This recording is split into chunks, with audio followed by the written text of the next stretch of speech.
Hi, I'm Kate from PageFly. In this video, I'm going to show you build Shopify Page Structure in the PageFly Gen 2 editor.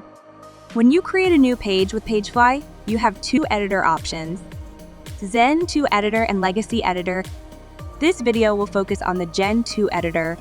If you build your page with traditional rows, columns, and blocks, you can use the Legacy editor.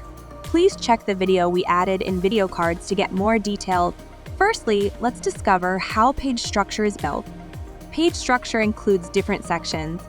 These sections are built from blocks and the element inside it. Some section inside block can have other block. Next, let's configure flex section. You can add section from template or save section, or add new section from blank section in layout element. Then add content inside as you wish. Let's check general configuration. In styling configuration, you can adjust size and layout like this.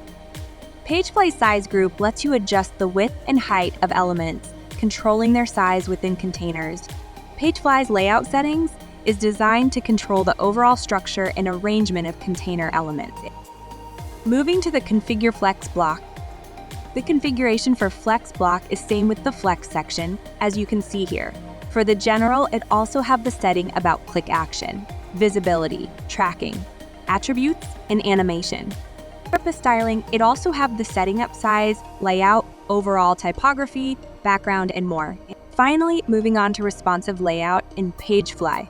The layout on devices in PageFly is automatically responsive. However, you still can adjust as you want. This is the end of the tutorial. Don't forget to subscribe our channel to get more videos. Thank you for watching.